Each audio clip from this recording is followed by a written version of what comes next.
Je suis super contente de vous retrouver pour cette troisième vidéo sur le lien entre les constitutions ayurvédiques et les fleurs de Bach.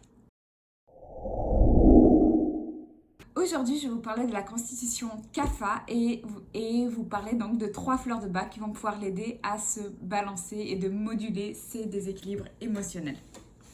Donc, comme j'ai fait pour les autres vidéos, je vais vous parler des correspondances au niveau des constitutions.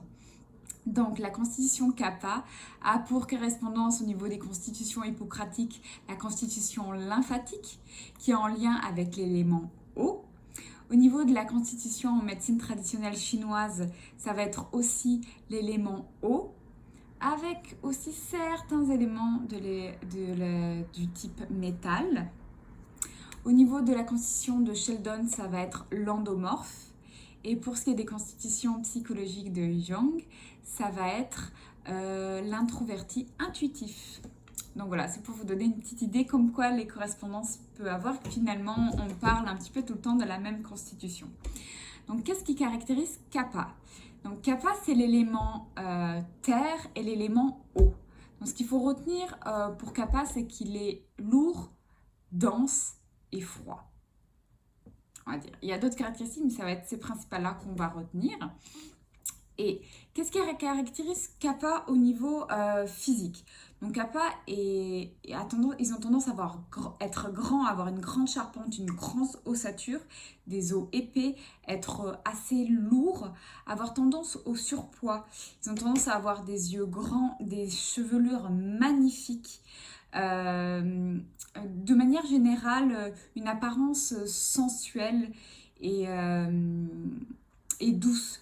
Les formes ont tendance à être très arrondies. Les kaphas sont très souples. Ça veut dire que ça va être la constitution que va avoir les articulations vraiment la plus souple.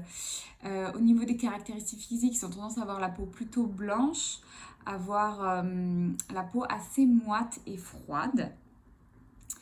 Au niveau du tempérament psychologique, ce qu'on va retrouver chez Kapha, c'est que c'est des personnes très sociables, qui sont assez calmes, paisibles, très indulgents. Ils vont vraiment, ça va prendre vraiment du temps de les mettre en colère. Ce sont de manière générale des grands pacifistes pour qui c'est très important le lien familial, le lien social. Ils vont être des très bons éléments sociabilisateurs, on va dire. Mais au niveau de leurs caractéristiques, ils ont une bonne mémoire, mais qui est très lente. Ils vont avoir de la difficulté à se mettre en mouvement. Ça va être une de leurs caractéristiques principales. Tendance à une grande inertie. Au niveau des déséquilibres, Kapha, au niveau physique, on va retrouver tendance à prendre au surpoids, à hypercholestérolémie, hyperglycémie. Ils vont tendance à faire tout ce qui est maladie, en fait, obésité, diabète, mais aussi tendance à avoir les jambes lourdes, de la rétention d'eau. Dans tout ce genre de déséquilibre va être très Kapha. Au niveau plus psychologique, ça va être beaucoup de mélancolie, tristesse, dépression.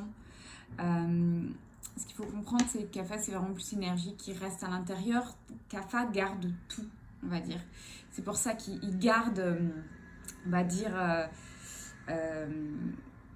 ce qu'il mange, tout ce qu'il mange. C'est pour ça qu'il a tendance à prendre du poids facilement, mais il garde aussi beaucoup toutes ses émotions qui sont comme un peu figées et stagnées à l'intérieur. Le mot stagnation, on va dire que c'est un mot qui caractérise beaucoup Kapha.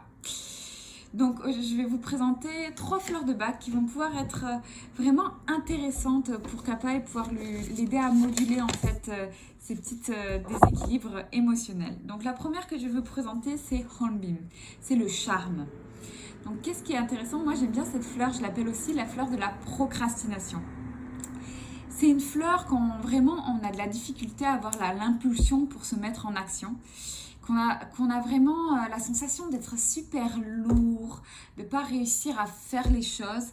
Mais il faut comprendre que c'est vraiment une dimension émotionnelle. On va dire que si notre meilleur ami nous appelle pour aller faire un resto, là on va avoir de la motivation. C'est vraiment quelque chose de... C'est pas physique, c'est vraiment mental. On n'arrive pas à se mettre en mouvement. On a tendance à tout procrastiner, à être vraiment dans la rétention, on va dire. Donc ce que ça va permettre, la prise de cette fleur de bac pour Kapha, c'est pouvoir le donner l'impulsion pour se mettre en action, d'avoir un petit peu l'esprit plus tranchant et plus vif afin de mettre en action toutes les choses qu'il doit faire dans sa journée. Donc c'est vraiment très intéressant cette fleur parce que quand on la prend, on a l'impression que ça n'avait pas forcément d'effet. Et puis à la fin de sa journée, on se rend compte qu'on a fait tout ce qu'on avait à faire de manière fluide. Non, c'est très très intéressant. Oui, parce que je vous présente les fleurs de bac, mais même si c'est en lien avec des constitutions, elles peuvent être intéressantes pour toutes les constitutions.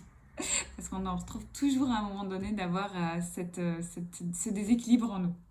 Donc, la deuxième fleur que j'avais envie de vous présenter, c'est Honeysuckle, qui est le chèvrefeuille. Pourquoi elle est intéressante? C'est que, en fait, Honeysuckle, c'est quand on a tendance à vivre toujours dans le passé. En fait, on va toujours avoir l'impression d'être comme accroché à quelque chose d'avant, ce qui nous empêche d'être vraiment là, vraiment dans le moment présent et vraiment mener des actions parce qu'il y a vraiment cette phrase, c'était mieux avant, oui mais avant, mais quand j'étais jeune, mais nanana. Et du coup, on va avoir tendance à avoir une sorte de mélancolie, nostalgie, qui va faire qu'on ne va pas être vraiment être là et qu'on va aussi se retenir de poser des actions dans le présent. Donc, ce qui va être intéressant, c'est avec la prise de cette fleur, on va pouvoir vraiment couper en fait les liens qui nous rattachent avec le passé de manière pour avoir un rapport sain avec notre passé, pouvoir regarder notre passé de manière active sans ressentir de la mélancolie et de la nostalgie et pouvoir enfin être actif dans le présent. Donc c'est très intéressant pour Kapha qui des fois a du mal à se mettre en mouvement et est rattaché des fois au passé de cette manière-là. Donc maintenant, je vais vous présenter ma troisième fleur. La fleur de bac que j'aime beaucoup, c'est Centauri, c'est la centaurée. Donc, qu'est-ce qu'il y a à retenir pour Centauri? C'est qu'en fait, on a une tendance à avoir une dimension assez passive en nous. On va avoir de la difficulté à dire non, de la difficulté à mettre ses barrières. Et les autres vont avoir de la facilité en fait à nous utiliser en fait. Finalement, on va être facilement exploité par l'autre. Et on a tendance à pas vraiment s'affirmer, on va toujours vouloir glisser pour garder un petit peu l'entente et la cohérence parce qu'il faut comprendre que pour Kapha c'est très très important de garder le lien à l'autre, le lien à la famille, le lien de relation et il va pouvoir en fait être très très conciliant pour garder ces relations-là quitte à se nier lui-même. Et le problème c'est que cette dimension quand elle est en fait en déséquilibre trop important, on va pouvoir s'amener à un épuisement, à une sorte de burn-out, mais vraiment à une fatigue émotionnelle et psychique qui est très importante. Donc, ce que va permettre la prise de la fleur, c'est pouvoir mettre ses limites avec douceur et pouvoir s'affirmer par rapport aux autres. Et finalement, pouvoir enfin suivre ses propres objectifs, ses objectifs sur pourquoi on est sur Terre, pourquoi on est là. Et enfin pouvoir suivre son dharma, son chemin. Donc voilà, c'était les 3 fleurs que j'avais envie de vous présenter par rapport à la constitution Kapha. Comme je l'ai dit tantôt, les fleurs ne sont pas spécifiques à une constitution, mais j'avais envie de les lier aux constitutions pour vous comprendre comment en fait les fleurs peuvent vraiment venir moduler des états émotionnels de certaines constitutions. Parce que je pense que c'est vraiment important et que nos émotions ont un impact considérable sur notre état de santé général jusqu'à vraiment notre état physique. Donc si vous voulez en apprendre plus sur les fleurs de bac, vous pouvez me suivre sur Instagram. Je poste régulièrement des informations sur les fleurs de bac, mais pas que. Aussi sur la naturopathie et l'ayurveda. Fait que si ça vous intéresse, n'hésitez pas à me suivre. Et si vous voulez en savoir un petit peu plus sur moi et sur ma pratique, n'hésitez pas à aller voir mon site internet. Je vous mets tout en description en bas. Et sur ce, je vous souhaite une merveilleuse journée.